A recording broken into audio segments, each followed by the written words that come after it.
Good evening सभी को नमस्कार। आप देख रहे हैं study with Nishu. So previous video में प्रीवियस हमारे जो पिछली जो हमारी वीडियो है उसमें हमने हमारे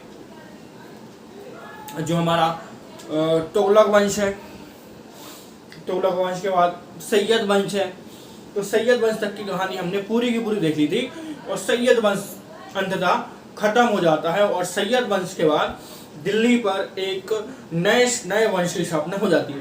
तो दिल्ली पर एक नए वंश की स्थापना हो जाती है जिसका कि नाम है लोधी वंश।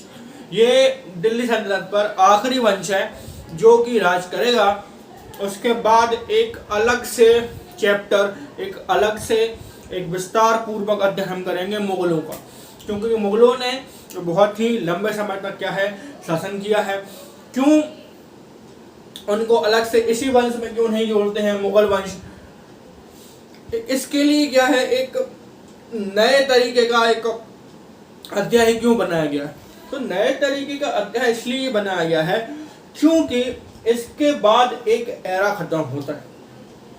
इसके बाद एक अलग ही कहानी होती है, एक नए राजनीतिक दिशा की ओर बढ़ता है भारत। इसलिए इसको मुगल सल्तनत कहा गया, ना कि दिल्ली सल्तनत। तो बहरहाल हम बात करते हैं लोधी वंश की। तो लोधी वंश की स्थापना किसने की और लोधी आए कहाँ से? तो इसके बारे में हम जो हमारा इब्राहिम लोधी है इसके बारे में पहले बात कर चुके हैं। बहलोल लोधी के बारे में बात कर चुके हैं, सिकंदर लोधी के बारे में बात कर चुके हैं।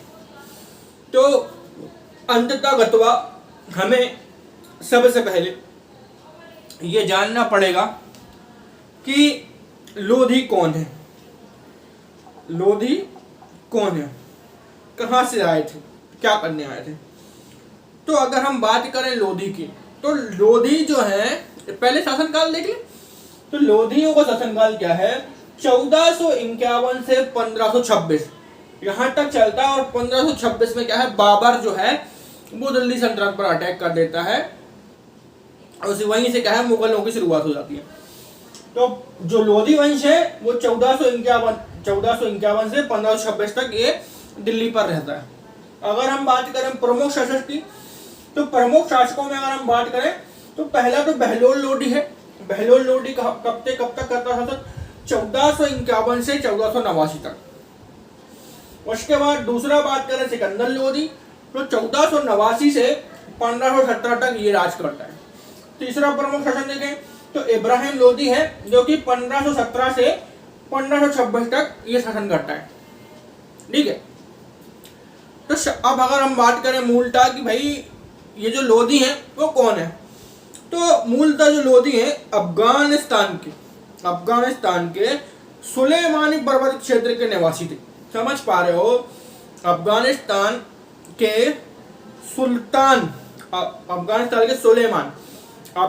के सुलेमान पर्वतीय क्षेत्र के निवासी थे। और भारत में क्या है, ये क्या है मूलतः व्यापार करने के उद्देश्य से आए थे। इतनी बात समझ पा रहे हो कि लोधी कौन थे और क्या करने आए थे? तो लोधी अफगानिस्तान के सुलेमान पर्वत क्षेत्र के निवासी थे और भारत में मूलतः वो व्यापार करने आए थे।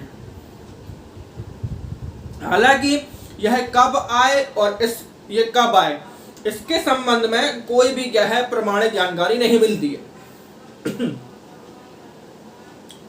किंतु संभवतः यह दिल्ली सल्तनत के काल में ही आए हैं।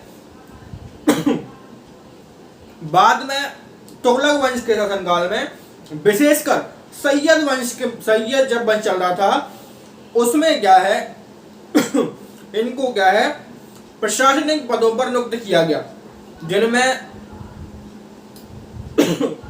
बहलोल लोधी और दौलत खां का नाम आता है।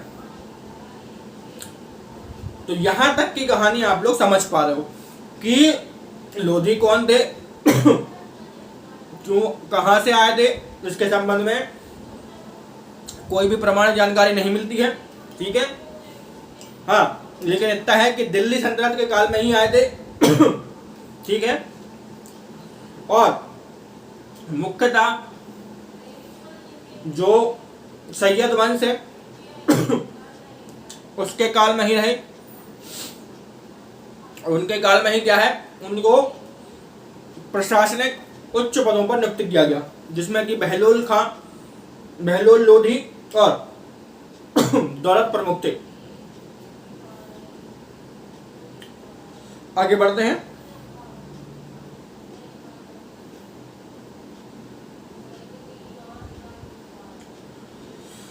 चले, जब क्या है सैयद वंश का पतन होने लगा, सैयद वंश का एक प्रकार से डिक्लाइन होने लगा, तो क्या है वहां पर बहलोल लोधी ने अपनी मजबूती स्थिति एवं तत्कालीन अनिश्चित राजनीति परिस्थितियों का लाभ उठाकर लोधी वंश की स्थापना की। तो समझ पा रहे हो लोधी वंश की स्थापना कैसे हुई।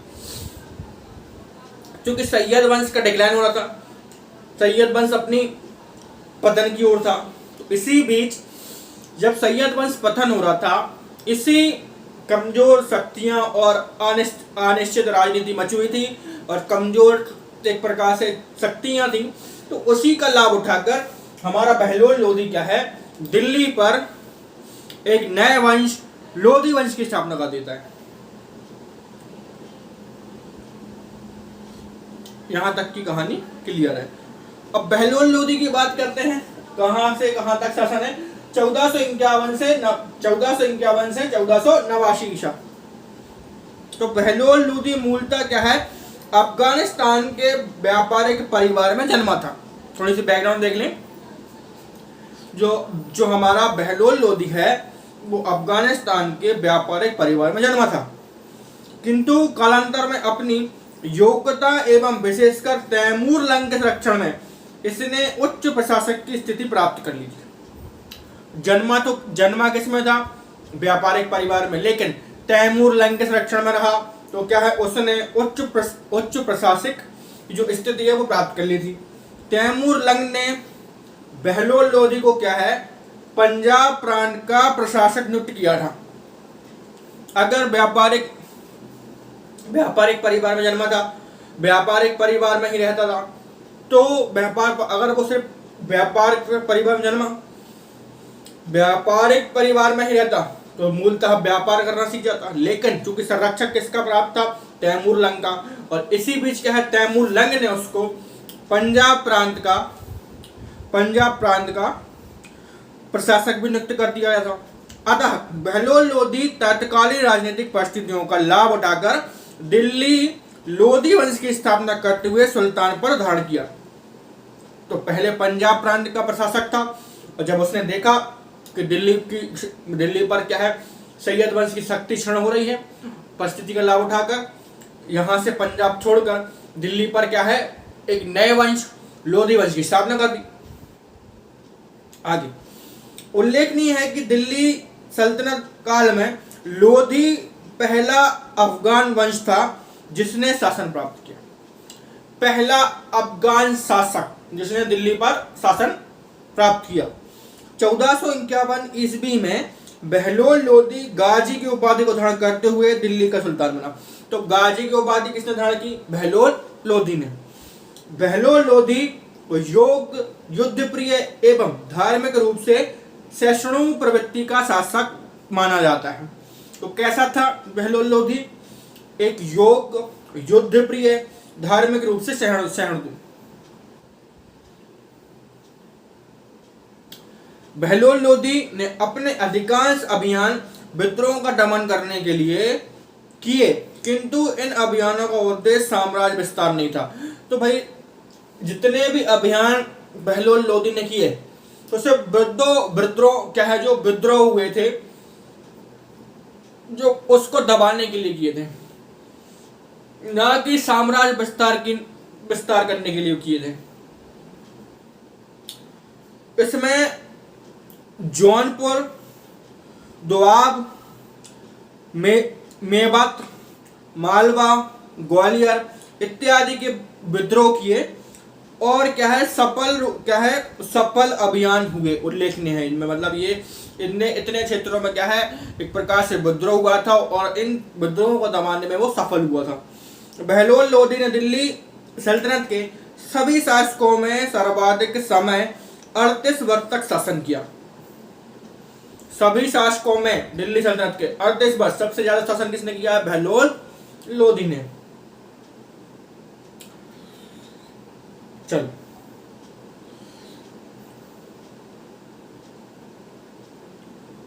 उल्लेखनीय है कि दिल्ली सल्तनत में लोदी, ये तो पहले ही हो गया था। बहलोल लोदी का राजस्व सिद्धांत है वो क्या है? निरंकुशता के सिद्धांत पर आधारित न होकर अफगान सरदारों के समांतर पर आधारित था। अफगान सरदारों के प्रति अधिक उदार नीति अपनाने का प्रमुख कारण अफगानिस्तान के अपने कबीले के प्रति निष्ठा शासन संचालन के लिए उनके सहयोग की आवश्यकता थी। बहलोल लोदी अपने अफगानी सरदारों को मकसद आलू कहकर पुकारता था। तो जो कबीले के प्रति उदारवाद नीति थी वो इसलिए भी थे क्योंकि क्या है, वो खुद एक कबीला से बिलोंग करता था, जो उसका जो परिवार था वो व्यापारिक था और उन्हीं के सहयोग से क्या है, एक प्रकार से दिल्ली की गद्दी पर प्राप्त था। इसलिए उसके जो सरदारों के प्रति क्या है, और वो खुद एक अफगानी था, तो सरदारों के प्रति क्या है, उनके एक प्रकार से उदारवाद नीति थी। बहलोल लोदी ने हिंदुओं के प्रति उदारता की नीति अपनाई। बहलोल लोदी के सरदारों में राय प्रताप सिंह, राय करण सिंह, उसके बाद क्या है, राय नरसिंह, राय त्रिलोक चंद्र एवं राय दादू जैसे कई प्रमुख हिंदू सरदार भी थे। बहलोल लोदी ने बहलोली नामक चांदी का सिक्का प्रचलित किया जो मुगल शासक अकबर के समय तक विनिमय का माध्यम रहा। तो इसने एक बहलोली नाम का सिक्का प्रचलित किया जो कि अकबर के समय भी क्या है, विनिमय में था। विनिमय का मतलब यह यहाँ क्या बता दूं आपको कि जैसे कि हम कोई चीज लेते हैं उसके बदले पैसा देते हैं, वो हमको वस्तु मिलती है, इसको कहते हैं विनिमय। अंततः जून 1489 में राजस्थान से लौटते समय लू लगने के कारण क्या है, बहलोल लोदी की मृत्यु हो जाती है और यहाँ पर क्या है, बहलोल लोदी का किस्सा खत्म हो जाता है। आगे की बात करेंगे। अपनी मृत्यु से पूर्व ही बहलोल लोदी ने अपने राज्य का विभाजन अपने पुत्र और अफगान सरदारों में अफगान जो सरदार है उसमें कर दिया था।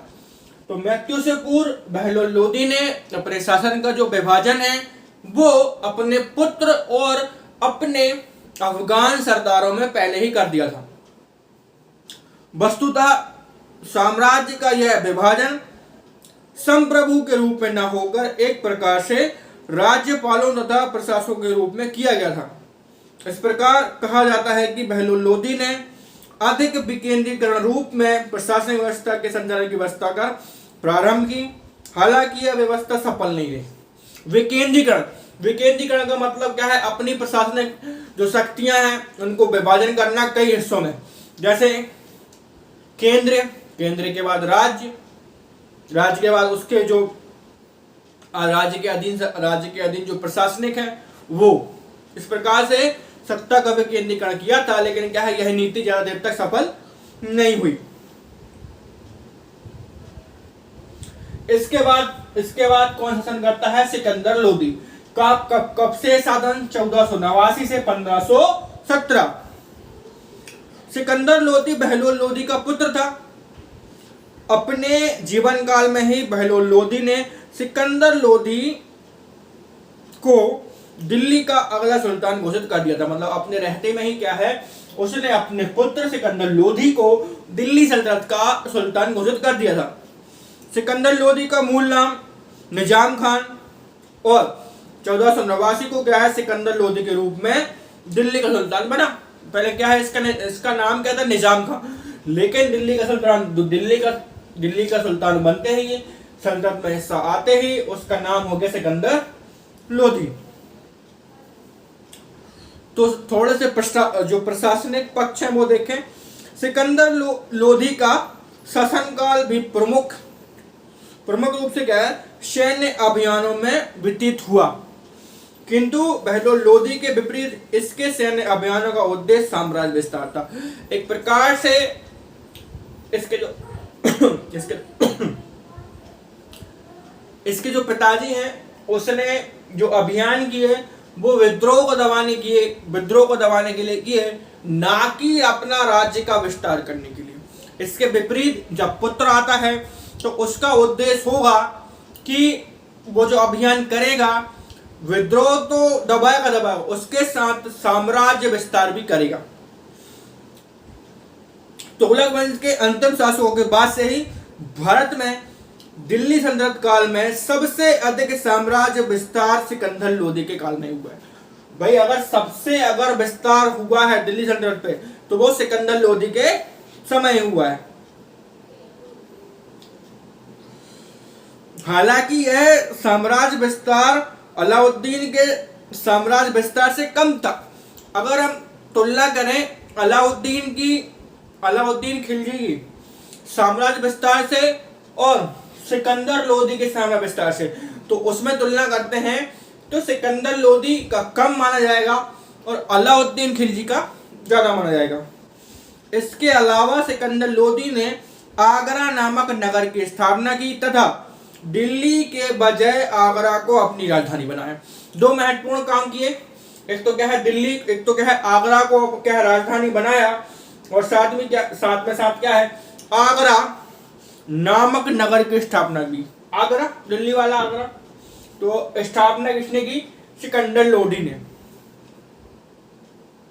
आर्थिक पक्ष की बात करें तो सिकंदर लोदी न केवल साम्राज्य विस्तार की नीति को अपनाया बल्कि आर्थिक प्रशासन के संचालन पर भी क्या है विशेष ध्यान दिया। सिकंदर लोदी ने भूमि की नाप के लिए गजे सिकंदरी को प्रारंभ किया, जो कि क्या है मुगल काल तक प्रचलित रही। किसी ने क्या है भूमि को नापने के लिए क्या है गजे सिकंदरी को प्रारंभ किया, जो कि मुगल सल्तनत तक यही प्रणाली भूमि नापने के लिए चलती रही। इस समय भूमि की नाप के आधार पर भू राजस्व तय होता था। धार्मिक पक्ष कुछ बात करें तो धार्मिक दृष्टिकोणों के आधार पर सिकंदर लोदी असहिष्णु था और प्रमुखता से क्या है उलेमा वर्ग को संतुष्ट करते हुए हिंदुओं के विरुद्ध अनउदार नीति को अपनाता था। उलेमाए क्या होता है कि जो मुस्लिम वर्ग होता है उसमें जो उनके क्या है धर्म संचालक होते हैं, काजी होते हैं, उनको उलेमाए कहते हैं। जो उनके धर्म की क्या है एक प्रकार से संरक्षक होते हैं, और एक प्रकार से जैसे कि हमारे यहाँ साधु संत होते हैं उनमें उलेमाए होते हैं। तो उनके क्या है प्रति वफादार था। इसी के प्रति क्या है हिंदुओं के प्रति क्या है अनुदारवादी नीति अपनाता था। मतलब हिंदू की ज्यादा परवाह ना करते हुए उलेमाओं को ज्यादा मतलब धार्मिक शहर तो नहीं था। उदाहरण के लिए सिकंदर लोदी ने हिंदुओं के धार्मिक संस्कार एवं पर्वों पर क्या है प्रतिबंध लगा दिया था एवं कई मंदिर एवं मूर्तियों को भी नष्ट कर दिया था।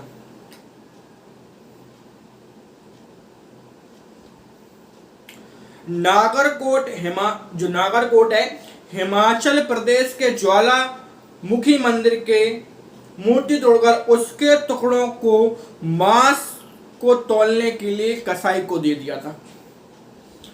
हिंदू धर्म को सत्य बताने के कारण सिकंदर लोदी ने बोधन नामक एक हिंदू को मृत्यु दंड दे दिया था। भाई किसी ने बताया जो हमारा एक हिंदू व्यक्ति था बोधन नामक एक हिंदू, उसने कह दिया था कि भाई हिंदू धर्म ही सर्वमान्य है, वो सत्य है। ऐसा कहने पर सिकंदर लोदी ने क्या है उसको मृत्युदंड दे दिया था। हालांकि सिकंदर लोदी ने मुसलमानों में प्रचलित कुछ प्रथाओं को भी क्या है सुधार के दृष्टिकोण से प्रतिबंध लगा दिया, जिसमें क्या है मुहर्रम में ताजिए निकालना तथा मुस्लिम स्त्रियों का पीरों की मजार पर जाने पर प्रतिबंध लगा दिया था। तो मुहर्रम ना मनाना, प्रतिबंध लगाना, और जो स्त्रियां हैं उनका क्या है पीरों के मजार पर प्रतिबंध लगा दिया था। किसने? सिकंदर लोदी ने। सिकंदर लोदी के काल में ही क्या है, संगीत पर आधारित पहले फ्रांसी ग्रंथ लज्जत सिकंदरी शाह नामक ग्रंथ की रचना हुई। इसके अलावा सिकंदर लोदी ने अपने पिता बहलोल लोदी का दिल्ली में एक मकबरा भी है वो भी बनवाया। दिल्ली में मियाँ बंधुआओं के निर्देशन में मोटी की मस्जिद का भी सिकंदर लोदी ने निर्माण करवाया। अंततः क्या है, 1517 में गले की बीमारी के कारण सिकंदर लोदी की मृत्यु हो गई। तो 1517 में यहाँ पर क्या है, सिकंदर लोदी का भी क्या है, काम समाप्त हो गया और गले की बीमारी के चलते सिकंदर लोदी का भी यहाँ पर एक चैप्टर खत्म हो गया और उसकी मृत्यु हो गई। अब आएंगे हमारे इब्राहिम लोदी की बात करें तो 1517 से लेकर 1526 तक इनका शासन का चलता है। तो सिकंदर लोदी की मृत्यु के बाद उसका पुत्र इब्राहिम लोदी दिल्ली की गद्दी पर बैठता है, जो कि लोदी वंश का साथ ही दिल्ली सल्तनत काल का अंतिम शासक था। लोदी वंश का भी अंतिम शासक था और इस प्रकार से दिल्ली वंश का भी अंतिम शासक था। जब इब्राहिम लोदी दिल्ली का सुल्तान बनता है तो जो अफगान सरदार हैं, चूंकि दिल्ली सल्तनत के अंतर्गत विभिन्न प्रांतों का प्रशासन संचालित कर रहे थे, सो स्वयं को स्वतंत्र घोषित कर देते हैं। जब इब्राहिम लोदी दिल्ली की गद्दी पर बैठता है तो इससे पहले जो कई अफगान सरदार हैं जो अधीन काम कर रहे थे लोदी वंश के, जब इब्राहिम लोदी दिल्ली की गद्दी पर बैठता है तो कई सरदार अपने आप को स्वतंत्र घोषित कर देते हैं।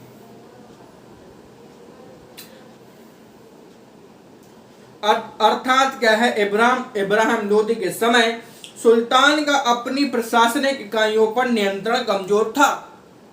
उदाहरण के लिए बिहार का अफगान सरदार दरिया खां लोहानी स्वयं को संप्रभु घोषित कर देता है तथा लोहानी जो महमूद शाह के नाम से बिहार का स्वतंत्र शासक बन जाता है।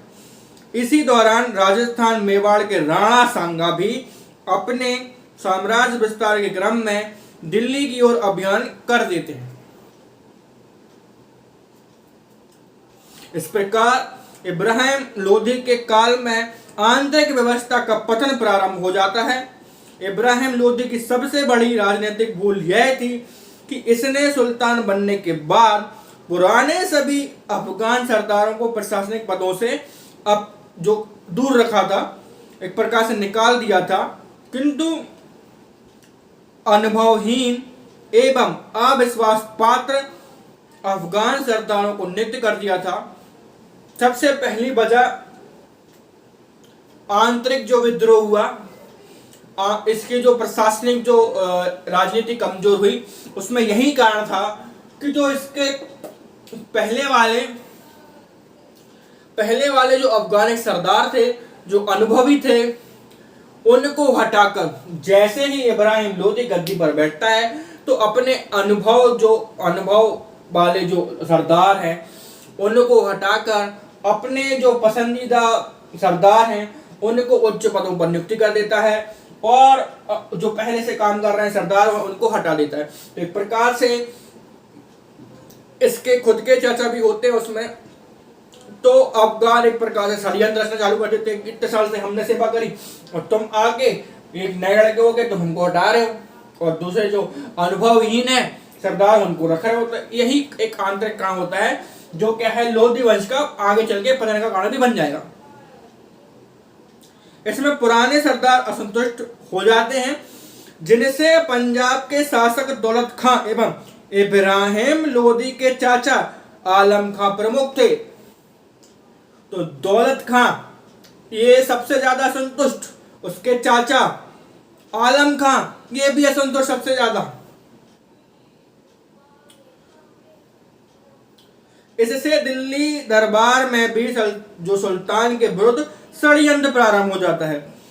अतः इन्हीं असंतुष्ट सरदारों द्वारा बाबर को भारत को क्या है, जो बाबर है उसको क्या है भारत पर निमंत्रण करने के लिए क्या है, नियंत्रण करने के लिए आमंत्रित किया जाता है। और पानीपत के प्रथम युद्ध में 1526 ईस्वी में इब्राहिम लोदी की मृत्यु हो जाती है। तो यहीं से एक प्रकार से क्या है, बाबर की एंट्री भी हो रही है और मुगल का जो मुगल की जो नींव डल रही है वो भी यहीं से डल रही है। इब्राहिम लोदी को हराकर बाबर पानीपत के युद्ध में एक प्रकार से दिल्ली की गद्दी पर शासन कर लेगा। पहले तो उसका कोई विचार नहीं रहता है, वो जब आगे बढ़ेंगे, जब मुगल स्टार्ट करेंगे बाबर के बारे में, फिलहाल हम लोधी देख रहे हैं। तो यहां पर क्या है, उसके चाचा आलम खां, दौलत खां असंतुष्ट है और एक प्रकार से बाबर को एक दिल्ली पर नियंत्रण करने के उद्देश्य से बुला रहे हैं कि दिल्ली पर नियंत्रण करो। इनको अभी ये समझ में नहीं आ रहा है, ये सब उनको नियंत्रण करने के लिए बुला रहे हैं। बाद में इनको भी नहीं पता था कि बाबर की मंशा क्या है और बाबर इनको ही मतलब इनकी परवाह न करके दिल्ली की गद्दी पर कब्जा कर लेगा। तो फिलहाल कहानी में ट्विस्ट ये है कि बाबर एंटर हो रहा है दिल्ली में, क्योंकि उसका जो खुद का जो अफगानिस्तान तुर्किस्तान में जो है वो उसका वो अपना घर का शासन नहीं बचा पा रहा है, तो उसको कहीं रहने की जगह चाहिए। तो फिलहाल तो यहां इंडिया पर आएगा। तो असंतुष्ट है तो क्या है, 1526 में पानीपत की जो प्रथम युद्ध है उसमें इब्राहिम लोदी को मृत्यु हो जाती है और फलस्वरूप दिल्ली की सल्तनत पर लोदी वंश का पतन हो जाता है और भारत में एक नए वंश मुगल वंश की स्थापना हो जाती है। तो यहां पर क्या है, लोधी वंश की समाप्ति हो जाती है और भारत में एक नए मुगल सत्ता की शुरुआत हो जाती है बाबर के रूप में। तो बाबर को हम पढ़ेंगे कल और कल से हो जाएगा हमारा मुगल साम्राज्य, जो हमारा मुगल सल्तनत है वो पूरा का पूरा हो जाएगा। मुगल के बाद अंग्रेज के बाद क्या बोलते हैं हमारा जो फिर अंग्रेज के बाद कैसे अंग्रेज भारत में आए, फिर 1857 की क्रांति, फिर उसके बाद आधुनिक भारत। इस प्रकार से एक हम आधुनिक भारत स्टार्ट करेंगे जब मुगल का अंततः जब बहादुर शाह जफर को पढ़ लेंगे तो पूरा का पूरा मध्यकालीन जो भारत है वो समाप्त हो जाएगा। उसके बाद एंट्री होगी हमारी आधुनिक भारत की। तो बहुत ही लंबा सफर तय कर लिया है हमने अंततः। तो ये जो कहानी है लोधी वंश की वो खत्म होती है। इसके बाद एक नया चैप्टर, एक नया अध्याय, एक नई कहानी के साथ प्रेजेंट होंगे। तो तब तक के लिए देखते रहिए ज्ञान की दुनिया निशु के साथ। तब तक के लिए धन्यवाद।